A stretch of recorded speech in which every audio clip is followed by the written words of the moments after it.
1일 합격 노트 보도록 하겠습니다. 오늘 공부했던 부동산 거래 신고 등에 관한 법률입니다. 의무기간, 시험에, 공법시험에 옛날에 출제됐습니다. 주거용, 주택용지 2년입니다. 농업, 임업, 축산업 몇 년입니까? 3년이 아니고 2년이죠. 대체토지 취득 2년, 편익시설 2년입니다. 복지시설, 복리시설 다 2년입니다. 2년.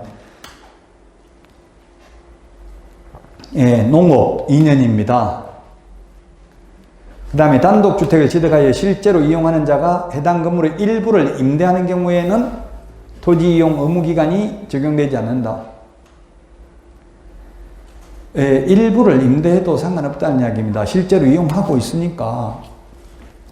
답은 2번입니다. 2번. 축산업, 임업, 어업 2년입니다. 2년. 우리 프린트 32번에 동그라미 6번에 있습니다. 옛날 공법에 출제됐습니다. 2번이 틀렸습니다. 3년이 아니고 몇 년이라고요? 2년. 3년은 없잖아요. 전부 2년, 4년, 5년이죠? 옛날에 3년이 있는데 개정됐어요. 프린트 32번에 동그라미 6번. 2번이 정답이 되겠습니다. 자, 다음은 이행강제금에 대해서 옳은 것입니다. 방치하면 아까 뭐라고 했어요? 방치하면 100분의 20이 아니고 100분의 10. 그 다음에 임대하면 100분의 10이 아니고 100분의 7. 변경하면, 이용 목적을 변경하면 100분의 7이 아니고 100분의 5. 틀렸네요. 4번. 허가관청은 이행강제금을 부과하기 전에 이행기간 내에 이행명령을 이행하지 아니하면 이행강제금을 부과징수한다는 뜻을 미리 문서로 계고해야 된다. 계고. 알려줘야 된다는 뜻이죠. 4번이 맞습니다. 4번이 옳은 내용입니다. 이행강제금 부과 기준은 실제 거래 가격이 확인되는 경우에는 취득 당시 기준으로 가장 최근에 발표된 공시지가로 하는 게 아니라 실제 가격이 확인되면 실제 거래 가격으로 이행강제금을 부과합니다. 확인할 수 없는 경우에는 이제 취득 당시를 기준으로 가장 최근에 발표된 공시지가를 기준으로 합니다. 답 4번입니다. 4번 옳은 거. 자, 3번 선매입니다. 선매. 틀린 것은 했는데 1번 허가 신청이 있는 토지 중에서 허가를 받아 취득한 토지를 이용 목적대로 이용하고 있지 않는 것. 이용하고 있는 것은 선매 대상 아니라고 했죠. 공익사업이거나 허가받은 목적대로 이용하고 있지 않는 경우만 선매 대상입니다. 맞습니다. 2번 선매자로 지정될 수 있는 자의 범위는 매수 청구 시 매수할 수 있는 자로 지정될 수 있는 자와 동일하다. 그게 누구냐면 국가, 지자체, 한국토지주택공사, 공공기관, 공공단체입니다. 그걸 다 암기할 수는 없습니다. 똑같습니다. 선매하는 사람이나 선매하는 사람이나 불허가처분을 받아서 매수 청구할 때 매수하는 사람이나 똑같다고. 국가, 지자체, 공공기관, 공공단체 똑같습니다. 맞습니다. 자, 그 다음에 1개월이 5번 나온다고 했습니다. 1개월. 허가, 불허가 처분에 대한 이의신청 1개월 이내에, 매수 청구 1개월 이내에, 선매자 지정 통지 1개월 이내에, 선매 협의 완료 1개월 이내에, 선매 협의 완료 조서 제출도 1개월 이내에. 단, 이행강제금 부과에 대한 이의신청은 30일 이내라고 했습니다. 1개월 이내 맞습니다. 자, 그 다음에 선매자로 지정된 자는 15일 이내에 선매 협의를 착수해야 된다. 시작해야 된다. 허가 신청 있고 나면 2개월 지나면 모든 건 다 끝난다고 했죠. 1개월 이내에 선매자 지정 통지해주고 통지받고 나면 1개월 이내에 선매 협의를 완료해야 되니까.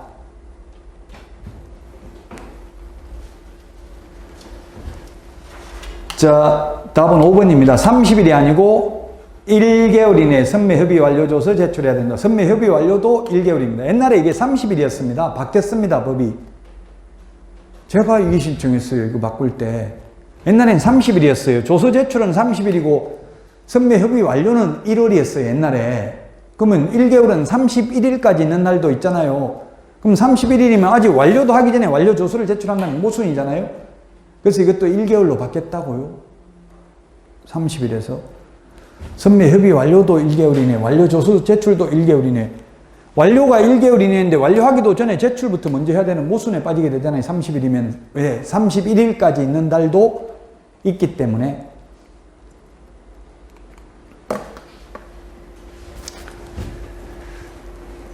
공인중개사법에서 가태료는 협회, 거래정보사업자, 정보통신서비스 제공자는 국토부 장관, 연수교육 안 받는 경우, 그 다음에 자격증 취소되는데 7일 이내 위반 납은 시도의사가 부과한다 했잖아요. 그러나 부동산 거래 신고 등에 관한 법률 가태료는 모두 신고관청이 부과 징수합니다.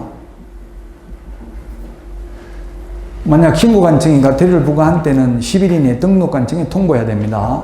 10일 이내에. 우리 프린터에 10일 다 정리되어 있죠. 이런 걸 공부하려면 한번 다시 찾아서 프린터, 우리 핵심 비교정리 프린터를 찾아서 보시면 돼. 몇 번에 있어요?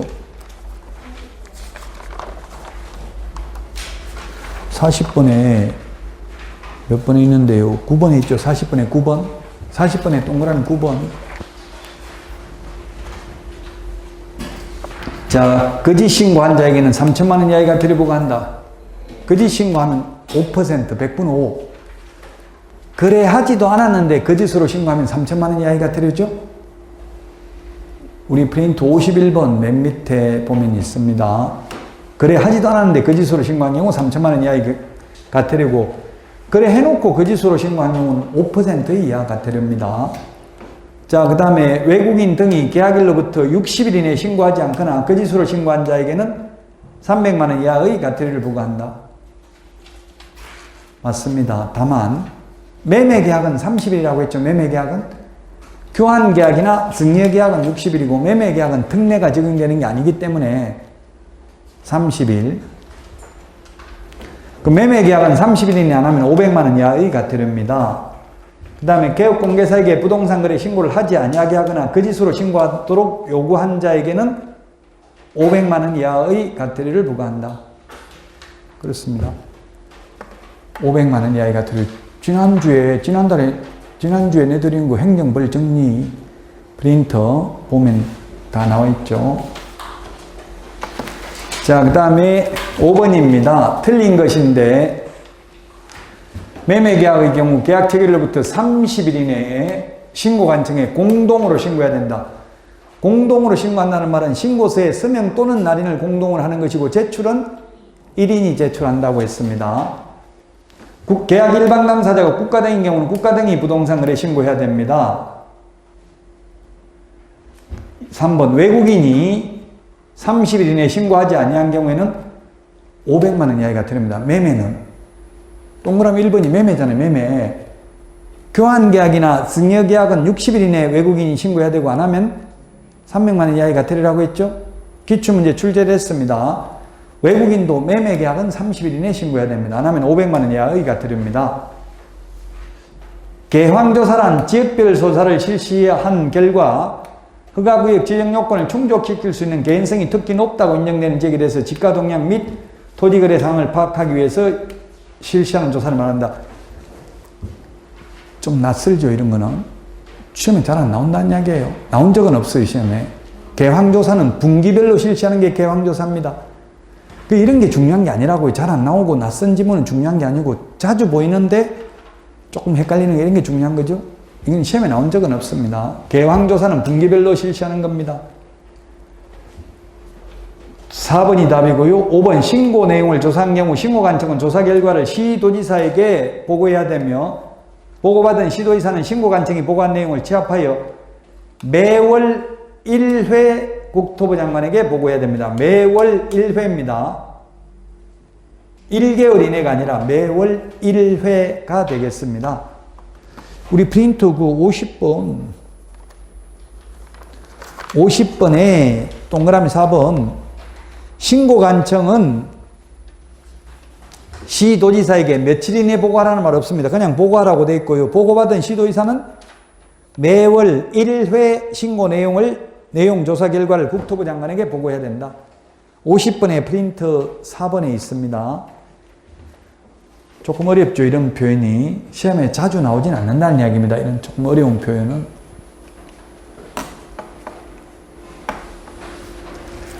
자, 6번입니다. 틀린 것인데 임차인이 주민등록법에 따라 전입신고한 경우 주택임대차 신고한 것으로 본다. 주택임대차 신고하면 확정일자 받은 것으로 본다. 세입자 보호하려고 이런 규정을 특례를 두고 있습니다.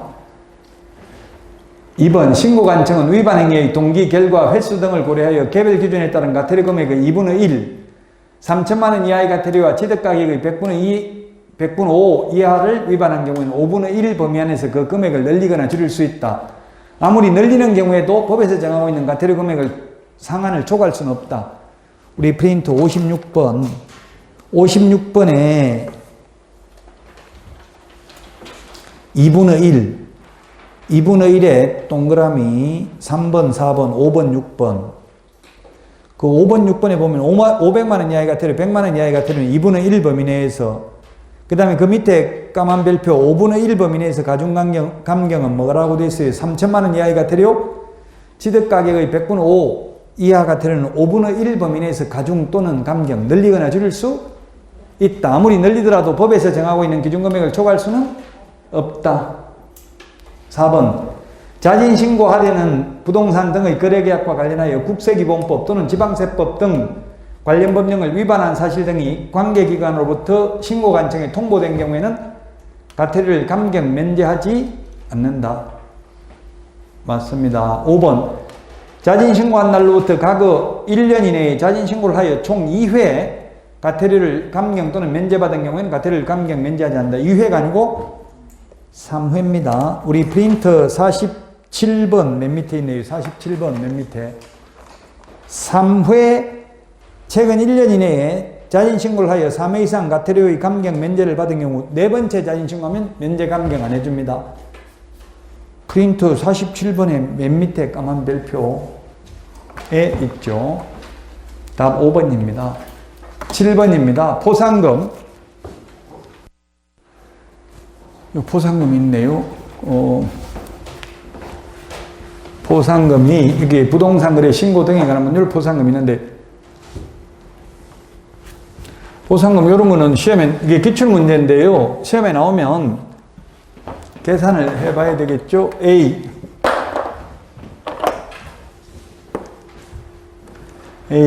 B, C, D가 있고요. 갑과 을이 있습니다. 갑과 을. 자, 먼저 이렇게 계산을 해봐야 돼. 처음에 중개사무소 개설 등록을 부정한 명부로 등록한 A를 고발하 했으면 검사가 뭐 했어요? 기소중지면 포상금 안 나오죠? 공소제기하거나 또는 기소유예 결정을 한 경우에만 포상금 나오니까 기소중지, 불기소 처분, 무혐의 결정, 공소권 없으면 포상금 안 나온다. 이중등록 포상금 지급 대상 아니죠?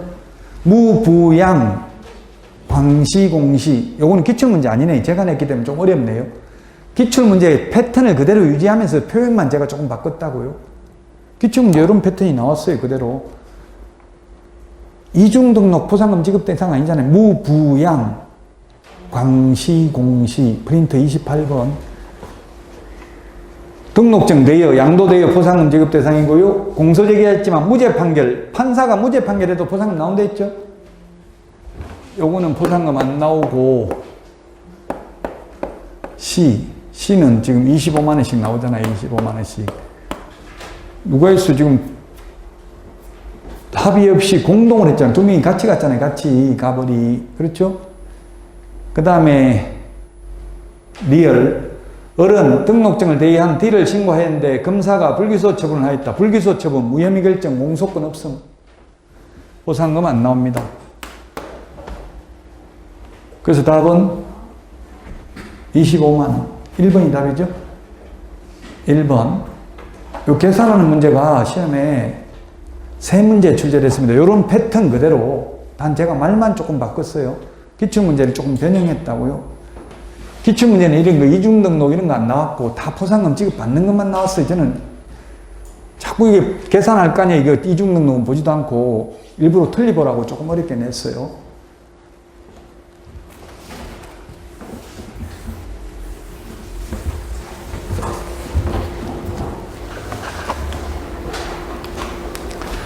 자, 그 다음에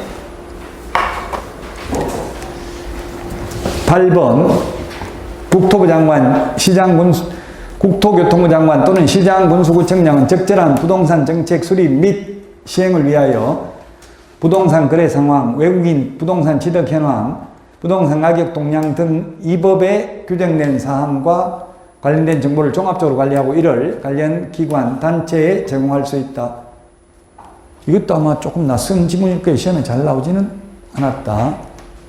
부동산 거래 신고 내용을 조사한 경우 신고관청은 조사 결과를 시도지사에게 보고해야 된다. 보고받은 시도지사는 신고관청이 보고한 내용을 취합하여 1개월 이내가 아니라 매월 1회라고 있잖아요. 매월 1회. 우리 프린트 50번에 동그라미 4번. 매월 1회 신고 내용 조사 결과를 국토부 장관에게 보고해야 됩니다. 매월 1회입니다. 1개월 이내 X 3번. 3번이 답입니다. 4번 신고관청은 외국인 등이 대한민국 안의 부동산 취득에 관한 신고 내용을 매 분기 종료일로부터 1개월 이내 시도의사에게 제출해야 되고 세종특별자치시장은 직접 국토부 장관에게 제출해야 됩니다. 5번 4번에 따라 신고 내용을 제출받은 시도지사는 제출받은 날로부터 1개월 이내 국토부 장관에게 제출해야 됩니다. 그래서 국토부 장관은 3개월마다 외국인 부동산 취득 현황을 홈페이지에 공고해놨습니다. 그럼 투자하려면 외국인들 하는데 따라하면 우리나라 사람도 돈 벌어요. 왜냐하면 외국인들이 우리나라 실정을 모르는 외국인이 아니고 전부 외국 회사에 근무하는 우리나라 엘리트들이 다 대행을 하고 있어요, 업무를. 그러다 보니까 주식도 외국인 따라해야 돈 벌잖아요. 부동산도 마찬가지예요. 그 외국인이 어느 지역에 투자를 많이 하는지를 잘 봐야 돼요.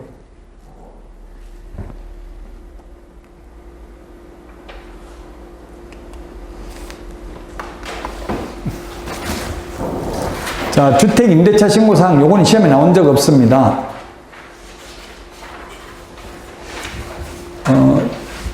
임대차 계약 당사자의 성명, 주소, 주민등록번호 및 연락처, 임대차 목적물의 소재지 종류, 임대 면적 등 임대차 목적물 현황, 보증금 또는 월차임, 계약 체결일 및 계약 기간, 그 다음에 계약갱신 요구권 행사 여부, 갱신한 경우만 해당된다. 개업공개사가 계약서를 작성한 교부한 경우에는 개업공개사 인적사항, 비업 하나 빼고 답 5번입니다. 개업공개사는 주택임대차 신고할 의무 없다고 했죠. 중개거래라도 부동산거래 신고는 해야 됩니다. 부동산거래 신고는 개업공개사가 중개했으면 개업공개사 인적사항 신고해야 되죠. 그 주택임대차 신고는 개업공개사가 신고할 의무 없다고요. 그래서 비업만 빼고 나머지 5개입니다. 요건 시험에 나온 적은 없습니다. 좀 어렵죠. 그래서 처음 들어보는 건 시험에 나온 적은 없다고요. 답 5번입니다. 개업공개사는 임대차 신고할 필요 없고 해제 신고할 의무도 없다.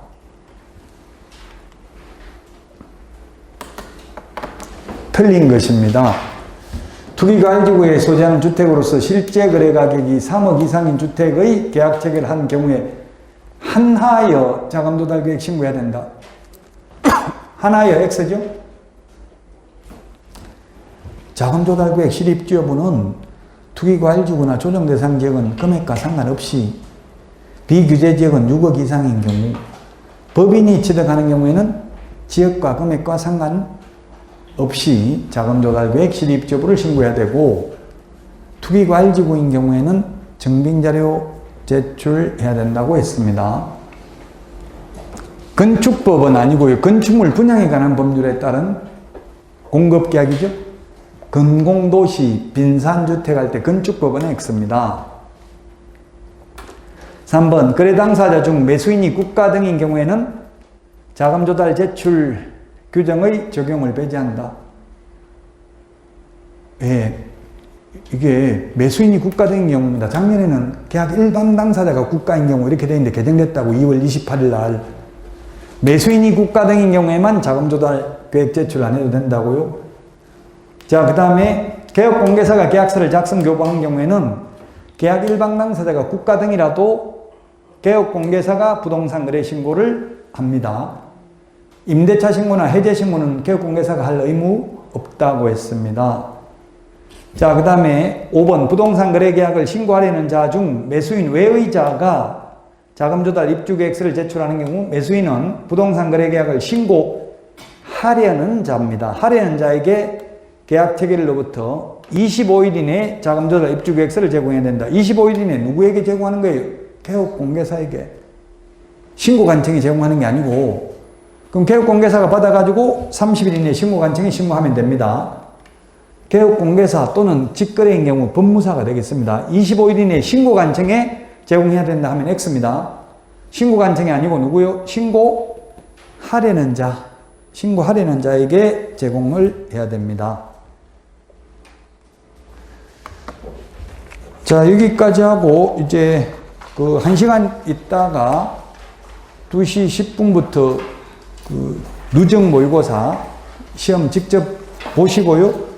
40분 있다가 2시 50분에 해설 강의 하도록 하겠습니다. 자, 여기까지 하고 마치겠습니다. 수고하셨습니다.